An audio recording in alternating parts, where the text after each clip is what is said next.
ang pinakamabait na baby ni mama. Ang pinakamabait na baby ni mama.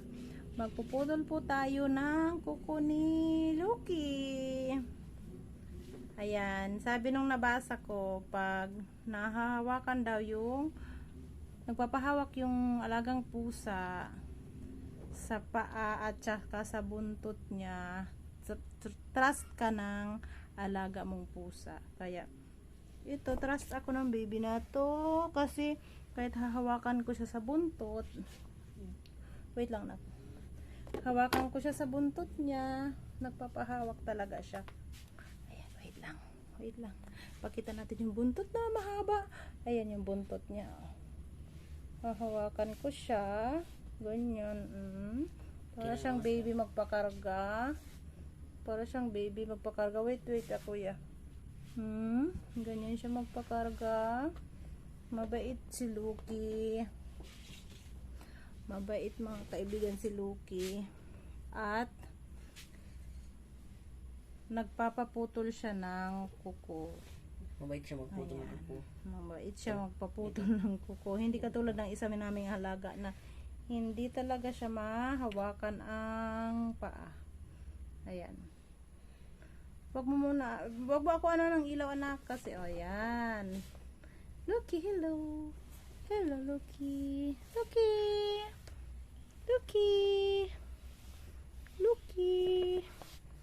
Lucky baby. Wait lang. Look.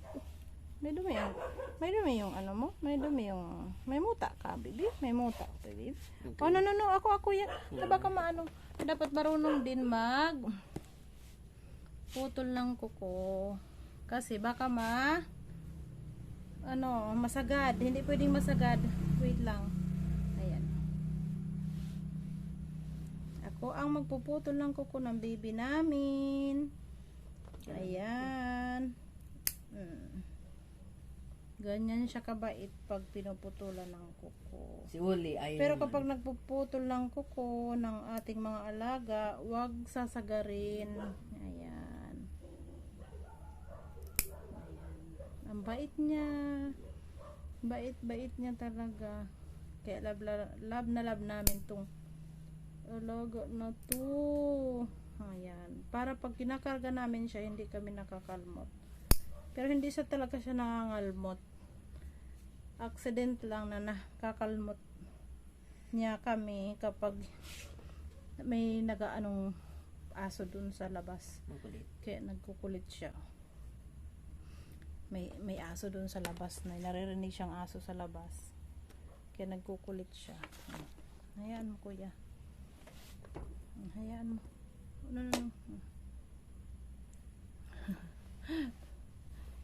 Nagagalaw yung ano namin. Nakialaman kasi ni kuya ang aking tripod. May. Hindi tama yan anak. Yan, tama. Kasing kulit mo. Ayan, ang hahaba na ng kuko ng baby namin. Regular talaga namin tong pinuputulan ang kuko. Pero ngayon, dahil busy ako, ayan ang haba talaga ng kuko niya. Check ko doon ni Katran. No. Ako na. Ako baka maano siya. Ayan ang haba ng kuko niya kaya hindi makita. Ayan nakakalmot na kami pag tuwing kinakarga namin siya. Huwag mo ako ng ilaw anak. Nandun yung ilaw para hindi ko yung kuko ni Lucky. Ayan. Putol kami ng kuko ng baby namin. Ayan. Natawa lang ako. Matalsikan ka. Ayan. Kaya pag minsan pag nagpuputol ako ng kuko niya, nag-eyeglasses ako pa kasi baka tumalsik yung kuko niya. Ayan, ganun siya kabait. Bagay ikaw din Ganun siya kabait. Bagay di ka nag-glasses. Pag pinuputulan ng kuko. Hindi ko mahanap yung glasses ko. Ganun talaga siya kabait. Ayan. Ayan yung sa paanak. Ayan, yung ano niya naman. Yung paa. Yan yung paa niya. Wag na. Ayan.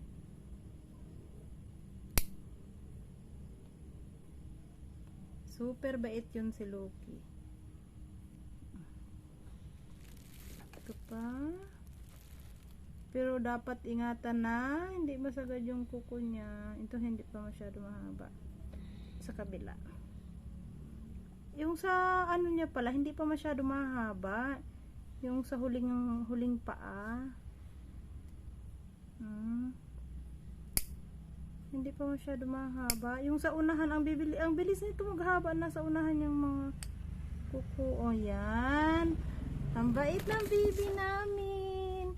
Ang bait talaga ng baby namin. Ang bait talaga nito pag tuwing puputulan mo siya ng Ang balito ba mo ito malagay na kuko. space pa yung A3? Yes, mamaya. Pero may Si bayad Loki ba? po ay na-adapt namin siya. Magto 2 years old na ba ito si Loki sa atin? Magto 2 years na ba si Loki sa atin? Pag mag 2 years ka na, Loki, pag mag 2 years ka na, baby Loki sa amin, ibig sabihin, magto 2 years old, 2 years old ka na rin, kasi baby namin to na-adapt galing sa kalsada, as in, baby pa siya, kuting na kuting talaga. At tapos, ang baho niya, ang payat ng pusang ito, nung makita namin siya sa kalsada, kaya, inadapt na lang namin siya. Mukha kasi siyang wala talagang may-ari at wala namang nagtanong-tanong kami sa kapitbahay namin kung sa kanila ang pusang ito, wala naman daw silang ganitong pusa, kaya inadapt namin ang baby Loki. Ako yung nagpangalan sa kanya, binigyan ko siya ng pangalan na Loki. Ayan, Loki. ay wag na naririnig siyang mga aso sa labas. Maghabong ko tong hindi na kasi busy ako sa tapos galing ako sa city, hindi ko siya nahawakan, kaya namiss ko talaga yung baby namin. Namiss ko talaga. Tingnan mo yan, hindi na matalim yung niya, yung kuko. Kaya pag kinarga ko siya, hindi niya ako makakalmot. Ayan. Ang baby namin. Baby! Ayan. Baby! Tingnan ka, tingnan mo. Yan. Busog na busog yan kasi yung dog food, yung dog food ni Hunter tsaka ni Nala, siya ang kumakain. Bakit naman? Mamaya nag-aw-aw-aw ka na niyan. Kasi dog food yung kinakain mo. Hello? Hello? Hello? Ayan. Say bye! Bye! Ito yung sugat niya dati. May sugat siya dito sa may bandang ito. Ayan. Nasugatan siya. Ginamot na namin ng ointment. Ayan.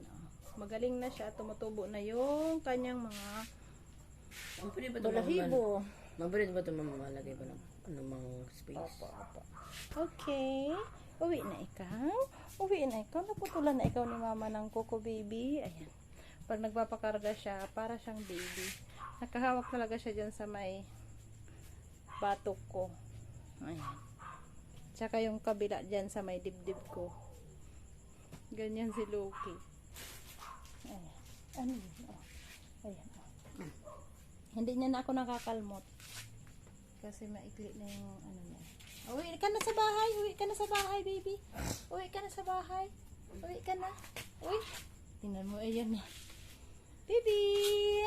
Bye-bye! Ayan, nalabas na siya. Bye-bye! At ito ang isa naming alaga. Lagi siya dyan nakapwesto sa lugar na sa na to. May isang lugar talaga siyang pinag-i-stayhan. Di ba, Wally? Ito si Wally, na-adapt din namin siya. Galing din siya sa street cat din siya. Street cat din siya. Ang tawag sa kanya? Yung galing sa kalsadang pusa. Cat street. Basta galing siya sa kalsada. Kawawa naman, kaya kawawa ang mga pusang ito, walang nag-aalaga, kaya ayon, hinahakot namin yung mga Hinahakot namin yung mga hayop na walang nag-aalaga. Diba, Wally? Ang sungit-sungit mo. Kakagatin mo na naman sana si mama, ha? Masungit talaga ang pusang ito. Bibihira lang siya nagpapahawak sa paa, sa ibang parte ng katawan niya. Pero minsan may time na clingy itong pusang ito. Gusto niya ng natutulog dyan sa